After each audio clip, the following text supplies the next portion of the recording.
Huwag kang mag-inarte sa harapan ko, Teresa. Patay na ang anak ko at ikaw ang may kasalanan nito. Kung hindi dahil sa kamalasang dinala mo sa pamilyang ito, hindi aatakehin sa puso si Arthur sa gitna ng pagtatrabaho para lang punan ang mga pagkukulang mo. Ang boses ni Doña Imelda ay parang matalim na talim ng balisong na humihiwa sa malamig na hangin ng morgue. Sa gitna ng amoy ng pormalina at kamatayan, nakatayo si Teresa na tila isang estatwa. Ang kanyang mga kamay ay nanginginig, hindi lamang dahil sa ginaw, kundi dahil sa hapdi ng mga sugat sa kanyang mga daliri. 3 gabi siyang hindi natulog, walang tigil ang pagpindot sa keyboard para tapusin ang Lingxi AI, ang sistemang magliligtas sa kumpanya ng mga Lopez mula sa pagkabangkarote. Ang bawat linya ng code na isinulat niya ay hinaluan ng dugo mula sa mga kalyo at sugat na nakuha niya sa paglilinis ng dambuhalang mansyon ng kanyang biyenan sa umaga. Ngunit ang lahat ng sakripisyong yon ay tila naging abo sa isang saglit. Sa harap niya, sa ibabaw ng malamig na bakal, nakahimlay ang asawang si Arthur. Hindi ito namatay sa opisina. Alam ni Teresa ang katotohanan dahil nakita niya ang login details ng hotel kung saan nalagutan ng hininga ang asawa sa bisig ng ibang babae. Pero heto si Doña Imelda, itinuturo siya bilang pumatay. Ginagamit ang kanyang pighati para lalo siyang ibaon sa lupa. Mahiya ka naman sa sarili mo, Teresa. Look at you. Para kang basahan na isinawsaw sa putik, pagpapatuloy ng matanda, habang ang mga mata nito ay nanunuot sa kailaliman ng pagkatao ni Teresa. Huwag mong kalilimutan na kung hindi dahil sa amin, matagal nang nabubulok ang tatay mo sa ilalim ng lupa. Kami ang nagbayad ng hospital bills niya. Kami ang nagbigay sa iyo ng disenteng buhay. Utang mo sa amin ang bawat hiningang kinukuha mo. Naramdaman ni Teresa ang panunuyo ng kanyang lalamunan. Gusto niyang sumigaw. Gusto niyang sabihin na alam niya ang tungkol kay Bianca, ang babaeng nakatayo ngayon sa madilim na sulok ng silid, nagpapanggap na umiiyak habang nakasuot ng mamahaling itim na belo. Ngunit walang boses na lumabas. Ang kanyang puso ay tila isang tuyong dahon na dahan-dahang nadudurog sa ilalim ng mabigat na takong ng kanyang biyenan. Ang bawat tibok nito ay nagdadala ng kirot na abot hanggang sa kanyang mga buto. Namamanhid ang kanyang mga binti at ang pandama niya sa paligid ay unti-unting naglalaho maliban sa hapdi ng kanyang mga daliri na tila tinutusok ng libu-libong karayom. Inilabas ni Doña Imelda ang isang folder at marahas na ibinagsak ito sa tapat ng dibdib ni Teresa. Pirirmahan mo ito. Isang waiver na nagsasabing namatay si Arthur dahil sa overwork. Walang ibang makakaalam ng totoong nangyari. Kung ayaw mong bawiin ko ang lahat ng itinulong ko sa pamilya mo sa Tondo, gagawin mo ang sinasabi ko. Mananatili kang tapat na asawa sa harap ng publiko at mananatili kang sunod-sunuran sa akin sa loob ng mansyon. Tiningnan ni Teresa ang folder. Ang mga letra ay tila nagsasayaw sa kanyang paningin. Lumalabo dahil sa mga luhang pilit niyang pinipigilan. Ito na ba ang kabayaran ng lahat?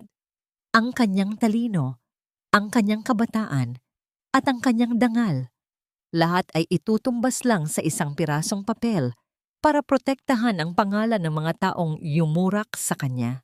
Habang hawak ang panulat, tila bumalik sa kanyang gunita ang mukha ng kanyang ama na nakangiti sa kanya bago ito operahan. Ang kaisa-isang dahilan kung bakit siya pumayag na maging bilanggo sa gintong hawla ng mga Lopez. Ngayon, ang hawlang iyon ay lalong sumikip. Tila binubura ang huling piraso ng kanyang pagkatao. Hanggang kailan ako magiging pambayad utang sa isang kasalanang hindi ko naman ginawa? Hanggang kailan ko kailangang lunukin ang sarili kong dugo para lang hindi mabulon sa sarap ang mga taong pumatay sa aking kaluluwa? Dahan-dahang idiniin ni Teresa ang panulat sa papel. Ang bawat guhit ng kanyang pirma ay tila isang bagong latay sa kanyang puso. Nang matapos siya, tiningnan niya si Doña Imelda nang diretso sa mga mata, isang tingin na puno ng pait at nakatagong apoy. Tapos na, Doña Imelda, nakuha niyo na ang gusto niyo. Mahinang sambit ni Teresa, ang kanyang boses ay tila isang kalansing ng kadena sa gitna ng katahimikan. Ngunit bago pa man makasagot ang matanda, lumapit si Bianca mula sa dilim. Isang mapanuyang ngiti ang gumuhit sa mga labi nito habang hinahawakan ang malamig na kamay ni Arthur. Patawad, Teresa. Pero hindi lang ang pangalan ni Arthur ang kailangan naming protektahan. Mula ngayon, ang Lingxi AI ay sa akin na. Nanlaki ang mga mata ni Teresa. Ang sistemang binuo niya sa loob ng 3 taon, ang kanyang huling alas para sa kalayaan, ay balak nilang agawin sa harap mismo ng kanyang asawang pumanaw na. Hindi ka na asawa sa pamamahay na ito, Teresa. Mula ngayon, isa ka na lamang aninong susunod sa bawat nais ko kung ayaw mong mabulok ang pamilya mo sa tondo. Ang tinig ni Doña Imelda ay tila isang malalamig na patak ng ulan na bumabaon sa balat ni Teresa habang sila ay nakatayo sa gitna ng malawak at marangyang sala ng mansyon sa Forbes Park. Ang bango ng mga mamahaling bulaklak na inilagay para sa darating na burol ni Arthur ay nakakasulasok para kay Teresa. Para sa ibang tao, ito ay simbolo ng pagdadalamhati. Ngunit para sa kanya, ito ang amoy ng kanyang sariling libing, ang libing ng kanyang kalayaan. Inilapag ni Doña Imelda ang isang gintong pluma sa ibabaw ng antigong mesa. Sa tabi nito ay ang mga dokumento ng Lingxi AI, ang kumpanyang binuo ni Teresa mula sa kanyang mga puyat at talino. Nakita ni Teresa kung paano kinuha ni Chari, ang nakababatang kapatid ni Arthur, ang mga folder na yon nang may ganid sa mga mata. Sabi sa huling hiling ni Arthur, si Bianca at Chari ang hahawak sa pamamahala ng system. Sabi ni Chari habang hindi tumitingin kay Teresa. You're just a technical assistant now, Teresa. Huwag kang mag-alala, bibigyan ka pa rin namin ng matutulugan sa attic. Naramdaman ni Teresa ang bigat ng bawat hakbang habang paakyat siya sa hagdan patungo sa maliit at madilim na silid na itinalaga sa kanya. Ang bawat baitang ay tila nagpapaalala sa kanya ng mga taon ng pagtitiis. Huminto siya sandali sa tapat ng pintuan ng dating silid nila ni Arthur. Nakabukas ito ng bahagya. Nakita niya ang isang katulong na inilalabas ang kanyang mga damit at pinalitan ng mga ito ng mga mamahaling gamit na pag-aari ni Bianca. Ang dahan-dahang pagtunog ng pagbukas ng maleta ay tila isang pagpunit sa kanyang pagkatao. Yumuko si Teresa at dinala ang kanyang mga kamay sa kanyang dibdib, sinusubukang pigilan ng hikbi na gustong kumawala. Sa gitna ng kanyang pagdurusa, may isang maliit na bagay siyang napansin sa sahig, isang lumang butones mula sa polo ni Arthur na tinahi niya noong nakaraang buwan ng may pagmamahal. Pinulot niya ito.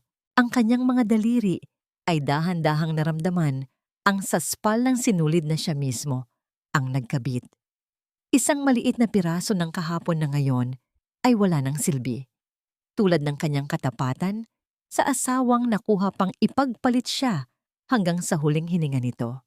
Anong ginagawa mo rito? Bakit nakatayo ka pa sa tapat ng kwarto ko? Ang tinig ni Bianca ay puno ng pagmamalaki.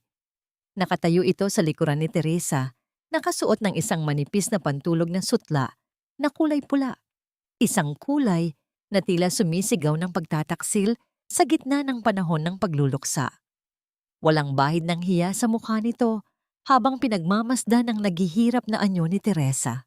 Linisin mo ang kwartong ito bukas ng maaga, utos ni Bianca habang itinatapon ang isang itim na uniforme ng katulong sa paanan ni Teresa. Gusto ko, bago magising ang mga bisita para sa burol, tapos mo na ang lahat at huwag kang gagamit ng pabango. Ayaw ni Arthur ng matatapang na amoy. Ay mali, ako pala ang ayaw. Napako ang tingin ni Teresa sa itim na tela sa sahig. Ang kanyang dangal ay tila tinatapakan ng bawat salitang lumalabas sa bibig ng kabit ng kanyang asawa. Ang kanyang mga kuko ay bumaon sa kanyang mga palad habang pilit na nilulunok ang mapait na laway ng kahihiyan. Tumingala si Teresa. Ang kanyang mga mata ay naniningkit sa ilalim ng malamlam na ilaw ng koridor. Sa loob ng 3 taon, pinataba ko ang pamilyang ito gamit ang utak ko. Akala niyo ba, ang isang pirasong uniforme ay sapat na para burahin ang katotohanang kung wala ako, pulubi kayong lahat?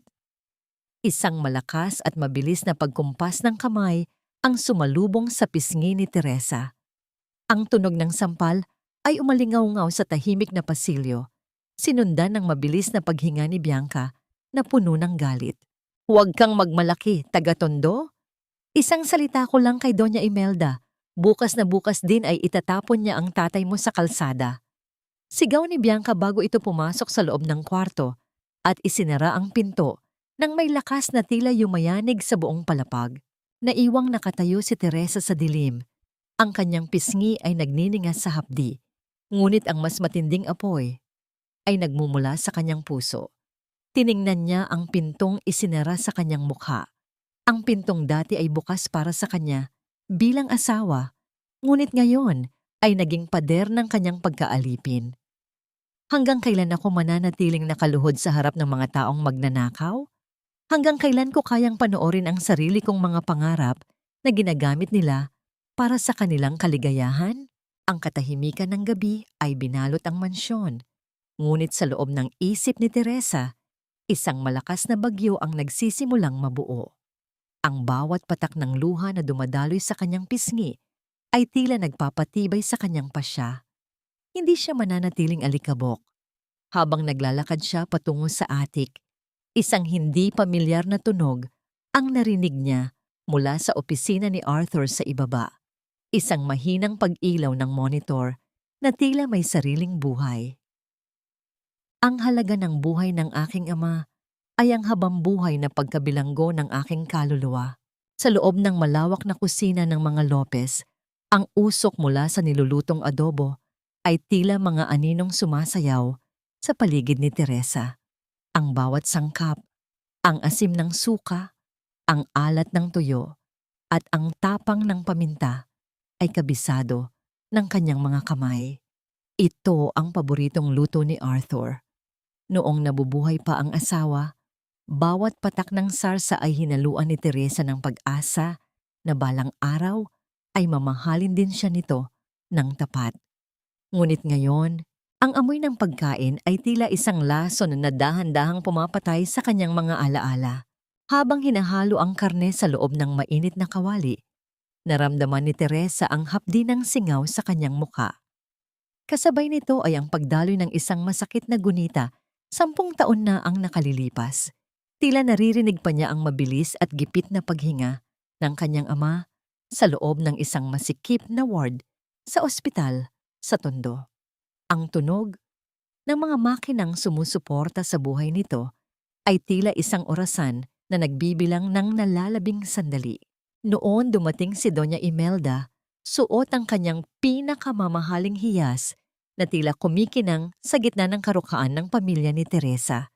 Hindi tulong ang dala ng matanda, kundi isang transaksyon, isang pirasong tseke na pambayad sa operasyon ng kanyang ama kapalit ng kanyang kalayaan.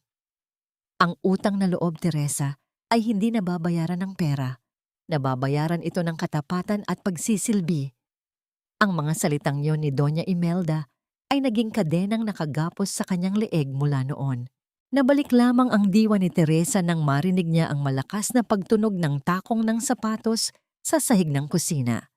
Si Bianca, na ngayon ay tila reyna ng tahanan, ay lumapit sa kalan at sumalok ng sarsa gamit ang isang kutsara.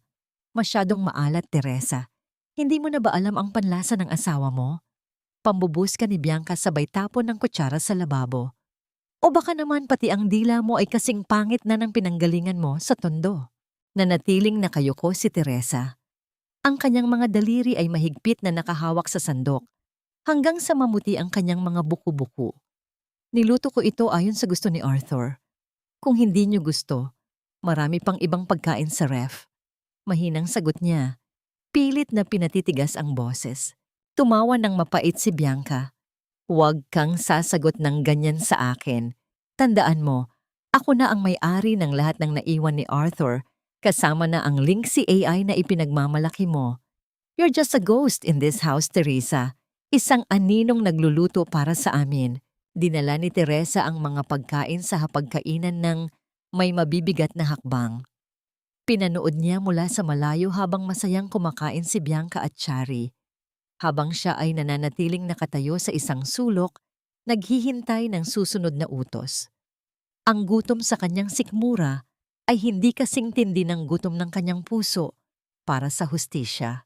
Nang matapos ang hapunan, inutusan si Teresa na iligpit ang mga pinagkainan sa opisina ni Arthur kung saan nag-uusap sina Chari at Bianca. Dahan-dahan siyang lumapit sa pintuan. Ang kanyang mga hakbang ay hindi lumilikha ng anumang tunog sa makapal na alpombra.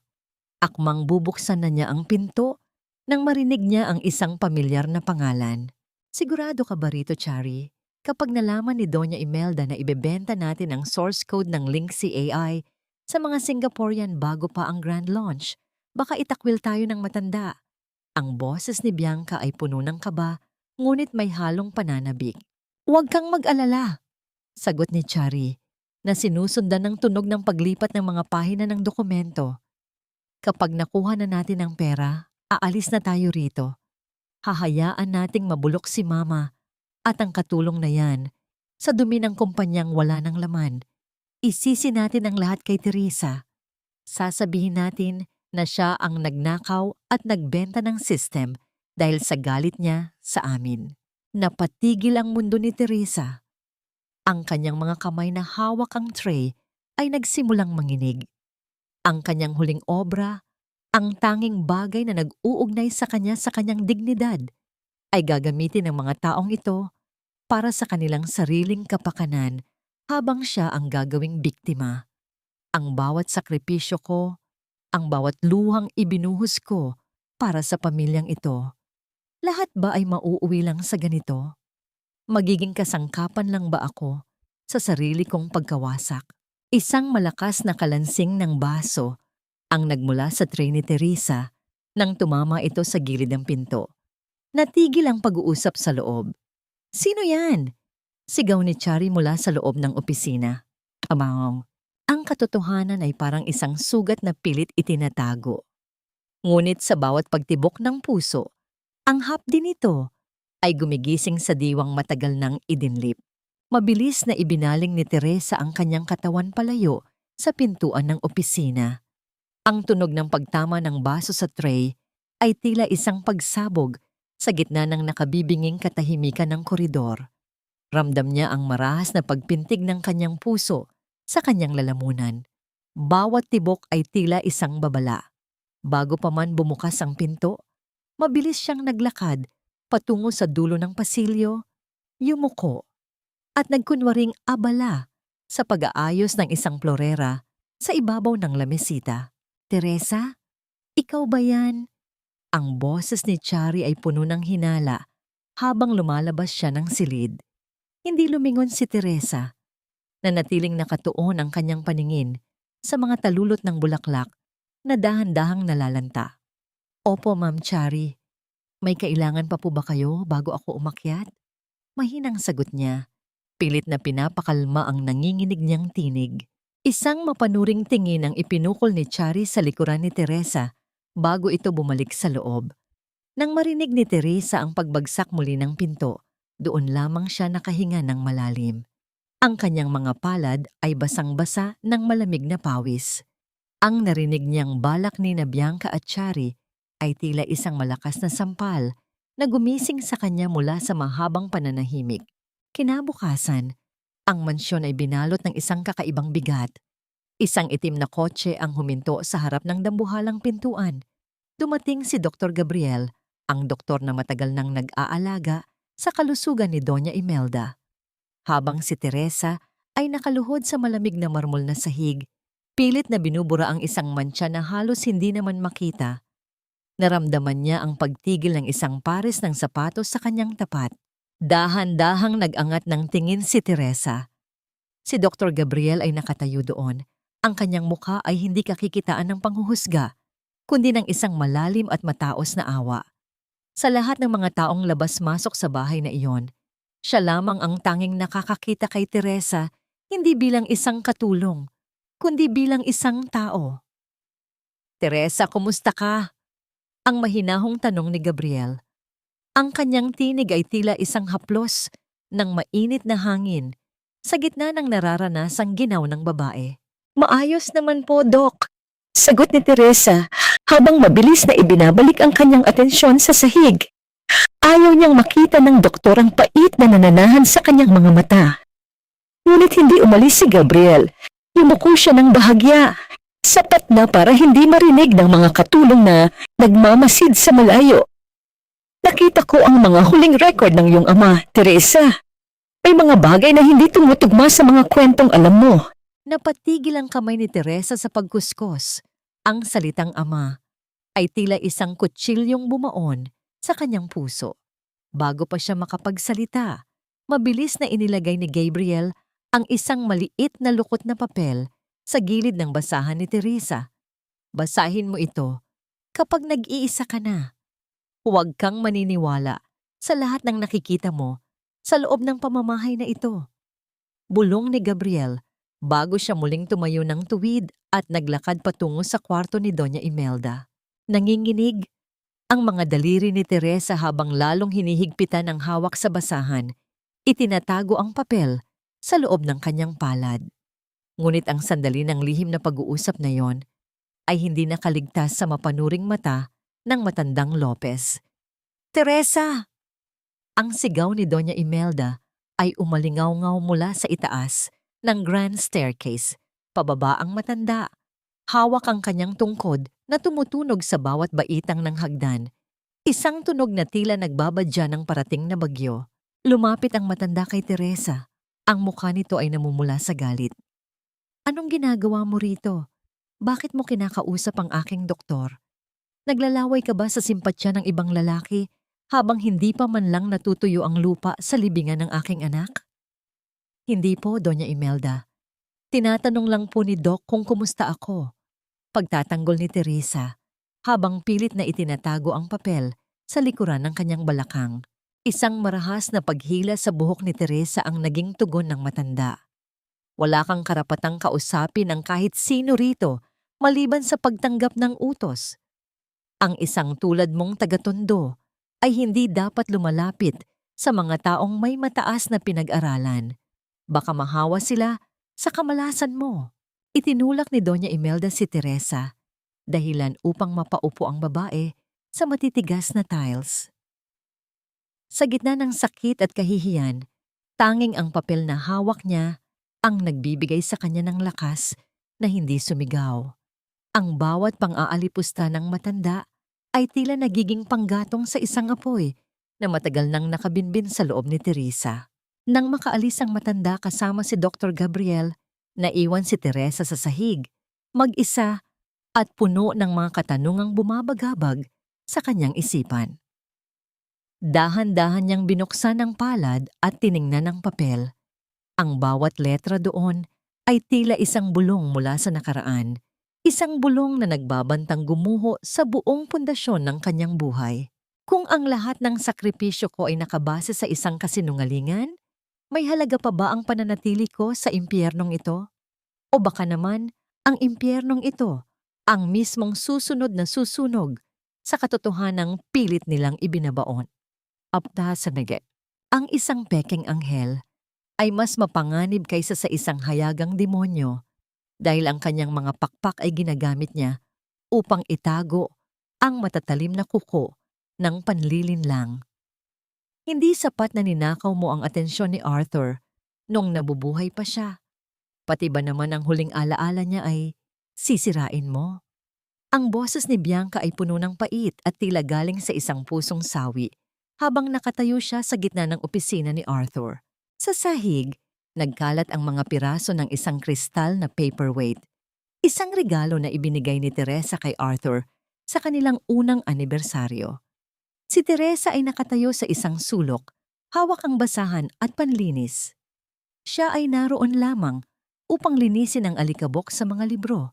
Ngunit sa isang iglap, kinuha ni Bianca ang kristal at sadyang binitiwan ito sa tapat ng mga paa ni Teresa. Ang tunog ng pagbasag ng kristal ay tumago sa katahimikan ng silid na sinundan ng malakas na pagtangis ni Bianca. Mabilis na bumukas ang pinto at pumasok si Doña Imelda. Ang muka ay puno ng pag-aalala para sa kanyang paboritong manugang. Anong nangyari rito? Bianca, Hija, bakit ka umiiyak? Tanong ni Doña Imelda habang inaalalayan ng babae. Tita, tinitingnan ko lang po ang gamit ni Arthur, pero bigla na lang siyang lumapit at tinabig ang kamay ko. Galit po yata siya sa akin dahil ako ang mahal ni Arthur. Sumbong ni Bianca habang itinatago ang kanyang mukha sa balikat ng matanda. Isang mapanuyang sulyap ang ipinukol niya kay Teresa mula sa likod ng kanyang mga daliri. Naramdaman ni Teresa ang panlalamig ng kanyang buong katawan. Ang bawat salitang lumalabas sa bibig ni Bianca ay tila isang lason na dahan-dahang nagpapabago sa katotohanan. Tiningnan niya ang mga piraso ng kristal sa sahig. Ang tanging bagay na pinag-ipunan niya noong bago pa lang silang mag-asawa, ang simbolo ng kanyang wagas na pag-ibig na ngayon ay tinatapak-tapakan na lamang. Totoo ba ito, Teresa? Wala ka na talagang galang pati sa mga alaala ng anak ko? Ang boses ni Doña Imelda ay nanginginig sa galit. Hindi po totoo yan, Doña Imelda. Siya po ang naghulog niyan. Mahinang sagot ni Teresa. Ang kanyang tinig ay tila isang bulong na nalulunod sa gitna ng bulyaw ng matanda. Magsinungaling ka na sa lahat, huwag lang sa akin. Lumuhod ka. Utos ni Doña Imelda habang itinuturo ang sahig na puno ng matatalim na bubog. Lumuhod ka at humingi ka ng tawad kay Bianca. Ngayon din, nanlaki ang mga mata ni Teresa. Ang hapdi ng kanyang tuhod habang dahan-dahang ibinababa ang kanyang katawan sa malamig at mapanganib na sahig ay hindi maihahambing sa hapdi ng kanyang nadudurog na dangal. Naramdaman niya ang pagbaon ng maliliit na piraso ng kristal sa kanyang balat, ngunit mas pinili niyang hindi dumaing. Ang bawat patak ng dugo mula sa kanyang tuhod ay tila isang tinta na sumusulat ng isang bagong kabanata ng kanyang paghihiganti. Patawad, Bianca! Ang mga salitang yon ay tila lason sa dila ni Teresa. Tumigil ang pag-iyak ni Bianca at isang matamis na ngiti ang gumuhit sa kanyang mga labi. Pinapatawad na kita, Teresa. Sana lang ay matuto ka ng lumugar sa bahay na ito. Nang makaalis ang dalawa, naiwan si Teresa na nag-iisa sa gitna ng silid. Ang kanyang mga kamay ay nanginginig habang pinupulot ang mga piraso ng kristal. Sa bawat pagdampot niya, tila binubuo niya ang isang bagong paninindigan sa kanyang isipan. Ang kanyang katahimikan ay hindi natanda ng pagsuko, kundi isang paghahanda para sa isang malakas na pagsabog. Dinala ni Teresa ang kanyang sarili sa harap ng computer kung saan nakalagay ang system ng Lingxi AI. Nakita niya ang screen na puno ng mga pulang babala. Dahil sa kapabayaan at kawalan ng alam ni Bianca sa coding, ang system na binuo ni Teresa ay unti-unti nang bumabagsak. Ang mga error ay dumarami at ang buong database ay nanganganib na mabura. Biglang bumukas muli ang pinto. Si Chari ang pumasok. Ang mukha ay puno ng tensyon at pawis. Teresa, ayusin mo ito. May meeting kami sa mga investors sa Makalawa at hindi gumagana ang demo. Kung hindi mo ito maaayos sa loob ng 48 oras, sisiguraduhin kong malalaman ng lahat sa tondo na ang tatay mo ay namatay dahil sa kapabayaan mo. Tiningnan ni Teresa ang monitor. Pagkatapos ay tumingin siya kay Chari. Ang kanyang mga mata ay wala ng bahid ng takot, kundi isang malamig at kalkuladong liwanag. Aayusin ko ito, Chari, pero huwag niyo sanang pagsisihan ang resulta ng gagawin ko. Dito ka lang sa labas at huwag kang gagawa ng kahit anong katangahan kung ayaw mong masaktan ang mga mahal mo sa buhay. Ang boses ng bodyguard ni Doña Imelda ay kasing lamig ng bakal ng baril na nakasukbit sa kanyang baywang. Habang bumababa si Teresa mula sa marangyang sasakyan, ang gulong nito ay humalik sa maputik na eskinita ng Tondo, ang lugar kung saan siya isinilang at kung saan nananahan ang kanyang mga alaala. Sumalubong sa kanyang mga mata ang nagtatagisang mga bubong ng yero na tila mga kalawangin at nagdurugong sugat sa balat ng Maynila. Ang amoy ng alat mula sa dagat at ang singaw ng basura ay hindi nakakasulasok para sa kanya. Ito ang amoy ng katotohanan na pilit binura ng kinang ng Forbes Park. Nakatayo si Teresa sa tapat ng kanilang maliit na barong-barong. Suot ang isang mamahaling bestido na ipinahiram ni Doña Imelda para hindi umano siya magmukhang basura sa harap ng mga tao. Ngunit sa gitna ng putik at dumi, ang sutla ng kanyang damit ay tila isang insulto. Bawat hakbang niya ay binabantayan ng dalawang lalaking nakaitim. Tila siya isang kriminal na pinayagang bumisita sa kanyang sariling buhay. Pumasok siya sa loob ng lumang simbahan ng Santo Niño bago pumunta sa kanilang bahay. Ang katahimikan sa loob ng katedral ay binalot ng amoy ng natutunaw na kandila. Lumuhod si Teresa sa harap ng altar, ang kanyang mga tuhod na may mga sugat pa mula sa pagkakaluhod sa bubog ay muling humalik sa malamig na semento. Walang boses na lumabas sa kanyang mga labi. Tanging ang malakas na pagsigaw ng kanyang puso ang naririnig ng langit. Patawad, tatay? Bulong niya sa hangin. Patawad dahil naging mahina ako. Paglabas niya ng simbahan, isang matandang lalaki na may uod na sa mga mata dahil sa katandaan, ngunit may malinaw pang alaala ang humarang sa kanya. Si Lolo Ben, ang dating hardinero ng mga Lopez na pinatalsik nang magsimulang manginig ang mga kamay nito. Teresa, ikaw ba yan, anak? Ang paos na tinig ni Lolo Ben ay tila isang kalansing ng kalawanging lata. Lolo Ben, kumusta na po kayo? Tanong ni Teresa habang pilit nang ngumingiti sa kabila ng pagbabantay ng mga bodyguards. Lumapit ang matanda. Ang kanyang mga hakbang ay mabagal at puno ng pag-iingat. Hinawakan niya ang kamay ni Teresa. Ang kanyang mga daliri ay kasing gasgas ng lupang kanyang binungkal noon. Huwag kang magpadala sa kinang ng bahay na yon, anak. Noong gabi, bago mamatay ang tatay mo, narinig ko sila. Narinig ko ang utos ni Doña Imelda sa doktor. Naramdaman ni Teresa ang tila paghinto ng daloy ng kanyang dugo. Anong utos, Lolo? Tumingin si Lolo Ben sa mga bodyguards na nakatayo sa malayo bago muling bumulong. Ang kanyang hininga ay amoy kape at luma. Hindi lang nila pinatigil ang makina, Teresa. Pinatigil nila dahil nakuha na nila ang pirma mo sa kontrata ng kasal niyo ni Arthur. Hindi aksidente ang pag-atake sa puso ng tatay mo. Binigyan siya ng gamot na hindi para sa kanya. Ang mundong kinatatayuan ni Teresa ay tila biglang nayanig. Ang ingay ng mga batang naglalaro sa kalsada at ang busina ng mga daip ay biglang naglaho, napalitan ng isang nakabibinging ugong sa loob ng kanyang mga tainga. Ang bawat sakripisyong ibinigay niya, ang bawat gabing hinayaan niyang saktan siya ni Arthur at hiyain ni Doña Imelda. Lahat ba yon ay para sa mga taong pumatay sa kanyang ama? Naramdaman niya ang panginginig ng kanyang mga kalamnan. Ang kanyang mga kuko ay bumaon sa kanyang mga palad hanggang sa maramdaman niya ang malagkit na likido ng sarili niyang dugo.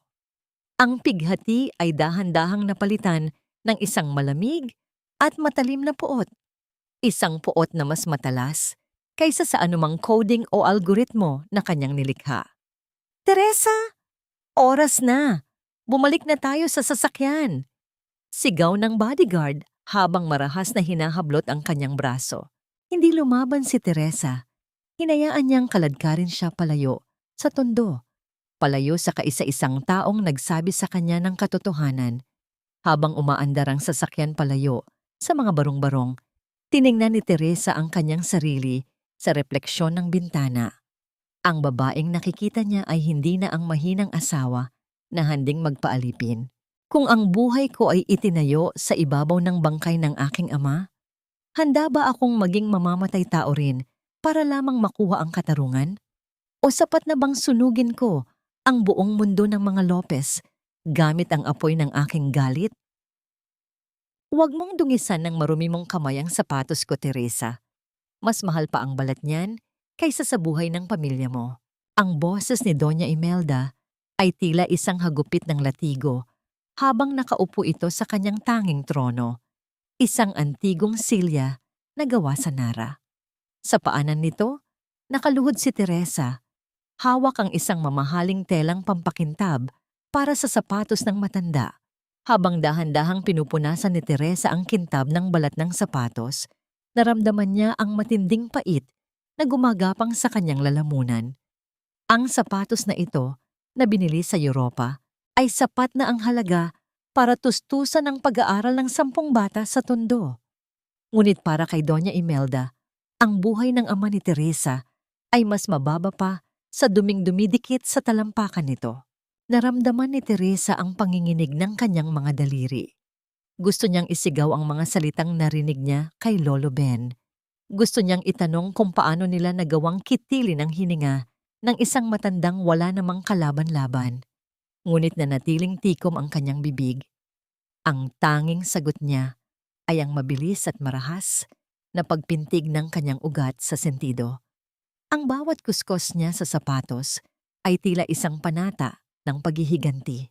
Nabalik ang diwa ni Teresa nang marinig ang pagtunog ng pinto. Pumasok si Chari, may dalang folder at mukhang balisa. Mama, kailangan nating ayusin ang huling turnover ng Link CAI. May mga investors na nagtatanong tungkol sa legalidad ng transition mula kay Arthur. Huwag kang mag-alala, Chari. Tapos na ang lahat ng kailangan natin. Ang kailangan lang ay ang huling pirma ng babaeng iyan para sa maintenance access, sagot ni Imelda habang itinuturo si Teresa gamit ang kanyang tungkod. Nang makaalis ang dalawa para magmeryenda sa hardin, naiwan si Teresa sa loob ng silid. Alam niyang ito na ang pagkakataon niya. Sa ilalim ng bintana, nakita niya ang anino na ng mga dalawang matanda na abala sa pag-uusap. Mabilis siyang tumayo, hindi alintana ang sakit ng kanyang mga tuhod, at nagtungo sa computer na nasa gilid ng opisina. Ginamit ni Teresa ang kanyang personal na access code, isang backdoor na siya lang ang nakakaalam. Ang screen ay nagliwanag, nagpapakita ng libu-libong linya ng code na tila mga ugat ng isang buhay na organismo. Ngunit hindi ang system ang hinahanap niya. Hinanap niya ang mga naka-encrypt na file sa ilalim ng pangalan ni Arthur. Makalipas ang ilang minuto ng mabilis na pagtipa, bumukas ang isang folder na may pamagat na Private Medical Grants. Doon, nakita ni Teresa ang isang scan ng reseta at isang invoice mula sa isang pribadong parmasya. Ang petsa? Noong gabi bago mamatay ang kanyang ama. Ang gamot? Isang uri ng potassium concentrate na sa tamang dami ay gamot. Ngunit sa labis na dosis ay nagdudulot ng biglaang pagtigil ng puso na mahirap matukoy sa autopsy. Ang mas masakit, ang nagbayad ng invoice ay hindi si Doña Imelda. Ang pangalang nakasulat sa digital receipt ay Arthur Lopez. Naramdaman ni Teresa ang tila pagguho ng kisame sa kanyang ulunan. Ang asawang inakala niyang naging biktima lamang ng maling impluwensya ng ina, ang lalaking pinagsilbihan niya at inalagaan sa loob ng 3 taon, ay siya palang kumatay sa kaisa-isang taong mahal niya. Ang hangin sa loob ng silid ay tila naglaho. Iniwan siyang humihingal sa gitna ng katotohanang mas matalim pa sa kutsilyo. Nanigas ang kanyang buong katawan nang marinig ang marahang pagpihit ng doorknob. Ang tunog ng pagbukas ng pinto ay tila isang hatol ng kamatayan. Anong ginagawa mo sa computer ni Arthur? Ang boses ni Doña Imelda ay nasa likuran na niya. Hindi makagalaw si Teresa. Ang kanyang mga mata ay nakapako pa rin sa pangalan ni Arthur sa screen. Ang malamig na dulo ng tungkod ng matanda ay dumapos sa kanyang balikat. Dahan-dahang itinutulak siya palayo sa mesa. Akala mo ba ay hindi ko alam ang ginagawa mo? Akala mo ba ay makakatakas ka sa utang mo sa amin sa pamamagitan ng pangingialam sa mga bagay na hindi mo naiintindihan? Dahan-dahang lumingon si Teresa. Ang kanyang mga mata, na dati ay puno ng takot, Ngayon ay tila dalawang nagbabagang uling sa gitna ng madilim na gabi. Sa bawat tibok ng aking puso na puno ng galit, gaano karaming kasinungalingan pa ang kailangan kong lunukin bago ko maisuka ang katotohanang papatay sa inyong lahat. Bombay. Ang galing mong umarte, Teresa. Akala mo ba ay makukuha mo ang simpatya ko sa pamamagitan ng paghahalungkat sa mga gamit ng asawa mong hindi mo naman deserve? Isang hamak na tagatondo ka lang. Huwag mong subukang pantayan ang talino ng mga Lopez. Ang boses ni Doña Imelda ay tila isang malalamig na haplos ng kamatayan sa batok ni Teresa. Nanigas ang kanyang mga daliri sa mouse ng computer. Ang screen ay nagpapakita pa rin ng digital na reseta ng lason na kumitil sa buhay ng kanyang ama. Sa kanyang kabilang kamay, mahigpit niyang hawak ang isang maruming basahan, isang mitya ng merienda sa pagitan ng kanyang pagiging katulong at ng kanyang pagiging asawa. Ang pagitan ng katotohanang natuklasan niya at ng papel na ginagampanan niya sa bahay na ito ay kasing lawak ng bangin sa pagitan ng langit at impyerno. Dahan-dahang tumayo si Teresa. Ang kanyang mga tuhod ay nangangatog hindi dahil sa takot, kundi dahil sa bigat ng puot na tila gustong sumabog sa kanyang dibdib. Naramdaman niya ang pagsikip ng kanyang lalamunan. Ang bawat hininga ay tila isang paglunok ng bubog. Ang amoy ng mamahaling pabango ni Doña Imelda, isang halimuyak ng lavender at rosas, ay tila sumasakal sa kanya. Isang mabangong takip sa mabahong katotohanan ng pamilyang ito. Bakit, Doña Imelda? Ang mahinang tanong ni Teresa. Ang kanyang boses ay tila isang kalansing ng nabasag na kristal. Bakit kailangang si Arthur pa ang magbayad para sa gamot na pumatay sa tatay ko? Bakit kailangang ang asawa ko pa ang maging mamamatay tao ng pamilya ko? Isang mapait at nakakangilong tawa ang isinagot ng matanda. Lumapit siya kay Teresa. Ang dulo ng kanyang gintong tungkod ay dahan-dahang iginuhit sa pisngi ng babae, tila isang babala. Ginawa iyon ni Arthur dahil mahal ka niya, Teresa. Ayaw niyang makita kang nahihirapan sa pag-aalaga sa isang matandang wala ng silbi. Pinalaya ka niya sa pabigat mong ama para maibigay mo ang buong oras mo sa amin. It was an act of mercy, you ungrateful girl. Ang mga salitang iyon ay tila mga karayom na isa-isang itinusok sa puso ni Teresa. Isang act of mercy? Ang pagpatay sa kaisa-isang taong nagmahal sa kanya nang tapat ay tinawag nilang awa? Naramdaman ni Teresa ang pagdaloy ng isang mainit na luha sa kanyang pisngi. Ngunit bago pa ito makalaglag sa sahig, mabilis niya itong pinunasan gamit ang kanyang likod ng kamay. Hindi niya hahayaang makita ng demonyong ito ang kanyang kahinaan. Mercy po ba ang tawag niyo sa pagnanakaw ng buhay? Bulong ni Teresa. Ang kanyang mga mata ay diretsong nakatingin sa mga mata ni Doña Imelda na tila walang kaluluwa. Huwag kang magmalinis! Sigaw ng matanda sabay hampas ng tungkod sa ibabaw ng mesa. Ang tunog nito ay tila isang hatol na umalingaw-ngaw sa buong silid. Tandaan mo, Teresa, kontrolado ko ang bawat galaw mo. Bukas na ang grand launch ng Linksy AI. Kapag nagkamali ka o kapag may lumabas na kahit isang salita sa bibig mo tungkol sa nakita mo, sisiguraduhin kong ang lahat ng kamag-anak mo sa tondo ay susunod sa tatay mo sa hukay. Ngayon, lumabas ka. Ipagluto mo kami ng hapunan at siguraduhin mong malinis ang bawat sulok ng bahay na ito bago lumubog ang araw. Naglakad palabas si Teresa ng opisina. Ang bawat hakbang ay tila isang paghila sa dambuhalang kadena ng kanyang kapalaran. Nang makarating siya sa kusina, nakita niya ang isang maliit na baso ng tubig sa ibabaw ng lababo. Kinuha niya ito at uminom. Ngunit ang tubig ay tila naging lason sa kanyang panlasa. Tumingin siya sa kanyang refleksyon sa bintana ng kusina. Ang babaeng nakikita niya ay may suot na maskara ng isang sunod-sunuran. Ngunit sa likod nito, ang kanyang isipan ay abala na sa paghabi ng isang bitag na kasing tulis ng kidlat. Hanggang kailan ko kailangang isuot ang maskarang ito bago ko tuluyang malunod ang sarili ko sa pait ng inyong mga kasalanan? O baka naman, ang maskarang ito ang mismong magiging kabaong ninyong lahat. Nabalik lamang ang kanyang diwa nang marinig ang pagbukas ng pinto sa likuran. Si Dr. Gabriel ay nakatayo doon. Ang kanyang mga mata ay puno ng pag-aalala at tila may gustong sabihin, ngunit pinigilan niya ang kanyang sarili nang makitang may nakamasid na katulong sa malayo. Teresa, kailangan nating mag-usap sa makalawa. Huwag kang mawawalan ng pag-asa, bulong ni Gabriel bago mabilis na naglakad palayo. Naiwang mag-isa si Teresa, hawak ang isang kutsilyo para sa paghiwa ng mga gulay. Ang talim nito ay kumikislap sa ilalim ng ilaw ng kusina. Tila isang paalala na sa gitna ng kadiliman, laging may paraan para putulin ang mga tali ng pang-aalipin.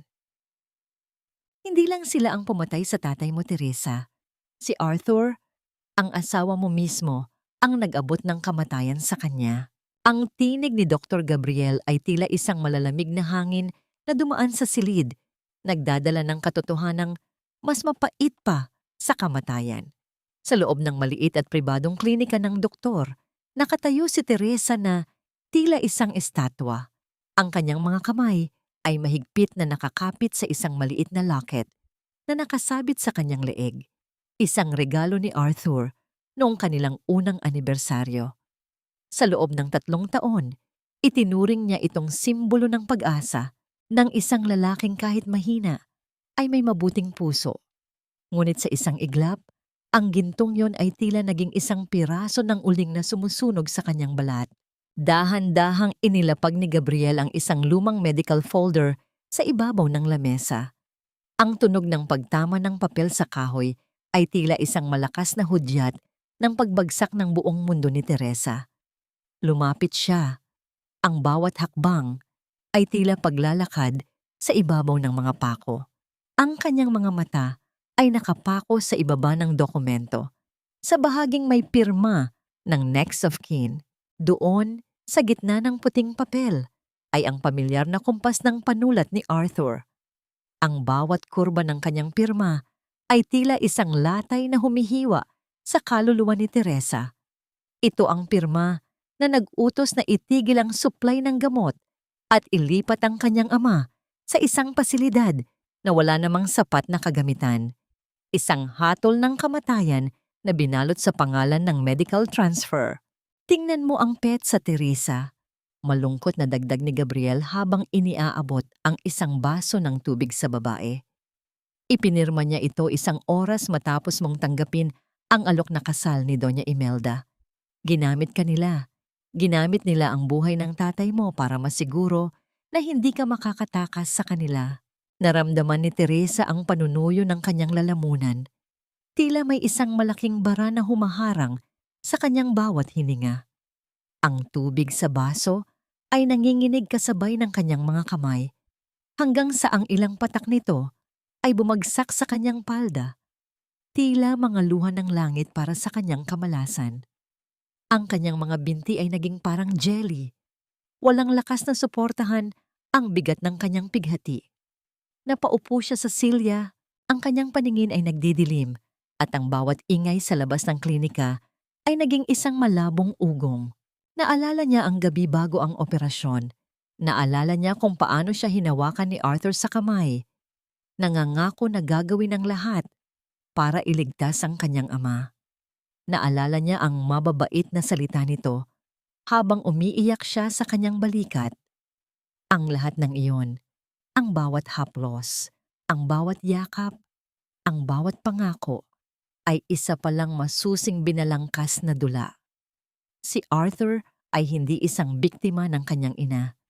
Siya ay isang kasabwat. Siya ang mamatay taong hinalikan niya gabi-gabi. Isang matalim na hapdi ang gumuhit sa kanyang dibdib, mas matindi kaysa sa sampal ni Doña Imelda o sa pang-aapi ni Bianca. Ito ang hapdi ng isang pusong tinraidor ng kaisa-isang taong inakala niyang kanlungan. Ang kanyang pag-ibig ay naging isang dambuhalang kasalanan. Ang bawat sandali ng lambingan nila ni Arthur ay tila naging isang pananabutahe sa sarili niyang dugo. Teresa, huwag kang bibitiw. Ang boses ni Gabriel ay tila nanggagaling sa malayo. May pagkakataon pa para ituwid ang lahat. Ang link si AI. Iyon ang huling baraha mo. Dahan-dahang nag-angat ng tingin si Teresa. Ang kanyang mga mata ay hindi nakakikitaan ng luha. Ang pighati ay dahan-dahang natutunaw at nagiging isang malamig at matigas na bakal.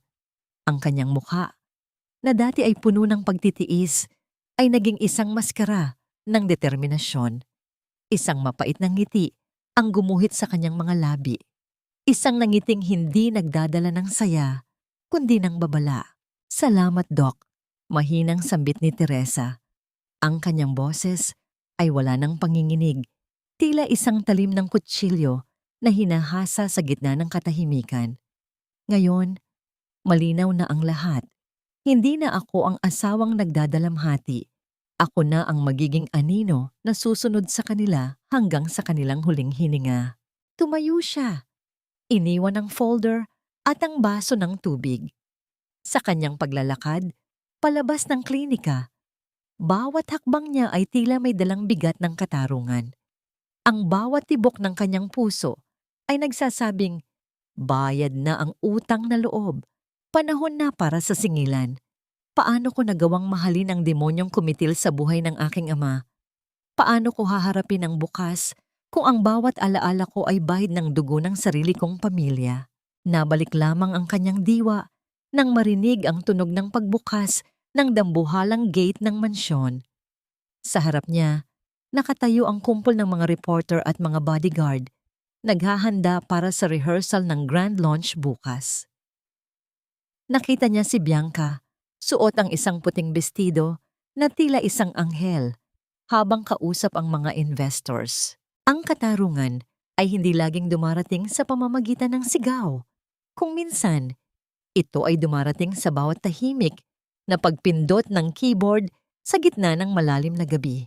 Sa loob ng madilim na laboratorio ng mansyon, tanging ang asul na liwanag mula sa monitor ang nagbibigay ng anyo sa mukha ni Teresa. Ang lahat sa paligid niya ay tahimik. Ang katahimikang tila nagbabanta, tila nagmamasid. Sa itaas na bahagi ng bahay marahil ay mahimbing nang natutulog sina Bianca at Doña Imelda, na nanaginip ng mga gintong bukas na itatayo nila sa ibabaw ng kanyang mga sugat. Ngunit sa silid na ito, ang bawat hininga ni Teresa ay tila isang usok ng nagbabagang bulkan na handa ng sumabog. Dahan-dahan ang paggalaw ng kanyang mga daliri sa keyboard. Hindi na siya nagmamadali. Ang bawat letra, ang bawat simbolo na kanyang itinataas sa system ay hindi na bahagi ng link si AI na nais ng mga Lopez. Binubuo niya ang isang bagong kaluluwa para sa makina, ang Mirror of Truth. Isang algorithm na hindi nakabase sa lohika ng pera, kundi sa lohika ng pananagutan. Pinagdugtong-dugtong niya ang bawat video, bawat mensahe, at bawat dokumento ng kanilang kataksilan na nakuha niya sa pamamagitan ng kanyang lihim na pag-access sa cloud storage ni Bianca. Napatigil siya nang makita ang isang file na may petsang 3 buwan bago mamatay si Arthur. Binuksan niya ito. Isang video ang lumabas. Doon, nakita niya si Arthur at Bianca sa loob ng isang mamahaling sasakyan.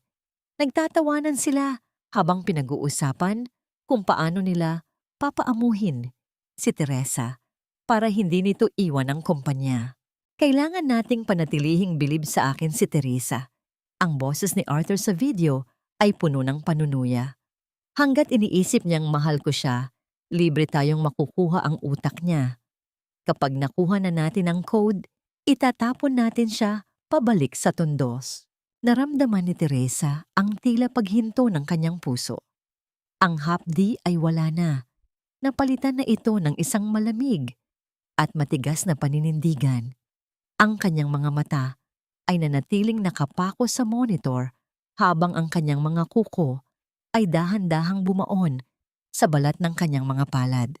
Walang luha. Ang bawat patak ng luhang dapat ay lalabas ay natuyo na sa init ng kanyang puot. Akala niyo ba ay ganoon lang kadali iyon? Bulong ni Teresa sa harap ng monitor. Ang kanyang boses ay tila isang kalansing ng bakal na hinihila sa semento.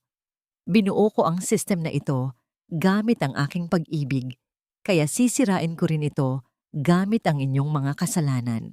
Kinausap niya ang system na tila ito ay isang buhay na tao. Linksy, tandaan mo ang bawat mukhang ito. Sila ang mga magnanakaw ng buhay. Sila ang mga lason sa mundo. Sa takdang oras, ipakita mo sa lahat ang kanilang tunay na anyo. Nang matapos niya ang huling linya ng code, isang kakaibang pakiramdam ang bumalot sa kanya. Tila may ibang presensya sa loob ng laboratorio. Ang dahan-dahang pag-ikot ng bentilador ng computer ay ang tanging tunog na naririnig. Ngunit tila may bumubulong sa kanyang likuran. Dahan-dahang lumingon si Teresa. Ngunit wala siyang nakita, kundi ang anino ng mga kagamitan.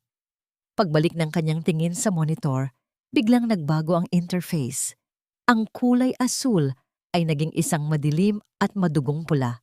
Ang bawat indicator ng system ay biglang gumalaw ng mabilis, tila nagwawala, tila sumisigaw. At pagkatapos, isang boses ang umalingaw-ngaw mula sa mga speakers. Hindi ito ang boses ng isang robot. Hindi ito ang boses na binuo niya. Patawad, Teresa. Patawad. Ang boses ay kasing linaw ng kristal. Ito ang boses ni Arthur.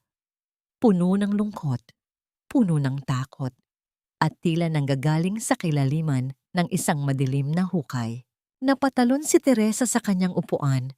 Ang kanyang buong katawan ay binalot ng matinding kilabot. Ang bawat balahibo sa kanyang braso ay tumayo. Ang hangin sa laboratorio ay tila naging kasing lamig ng yelo. Tinitigan niya ang monitor, ngunit ang screen ay biglang nag-blackout. Tanging ang kanyang sariling refleksyon na puno ng takot ang nakikita niya sa ibabaw ng maitim na salamin. Guni-guni ko lang ba yon?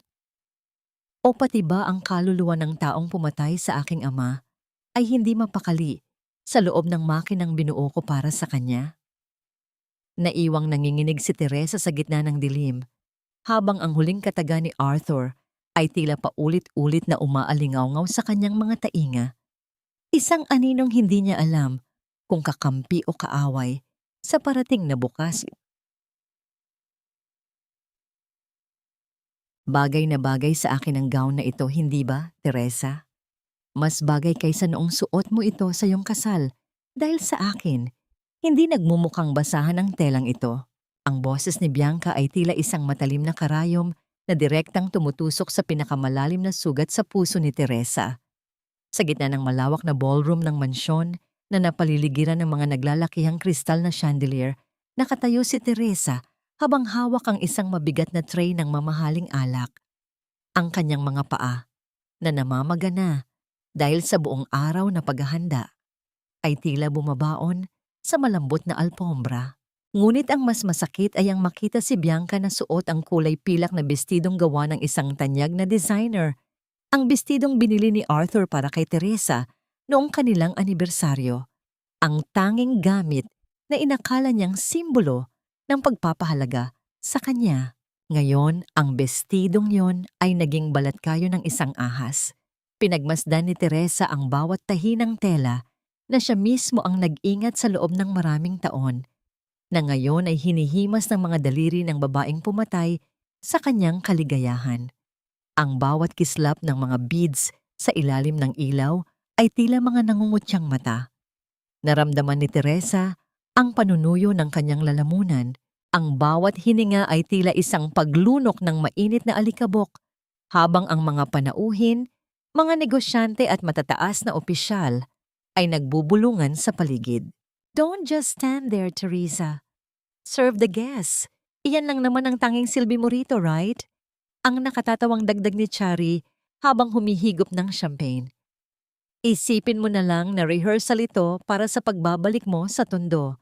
You should be grateful na pinasuot namin kay Bianca yan, para naman hindi lang nabubulok sa baul ang pera ni Kuya.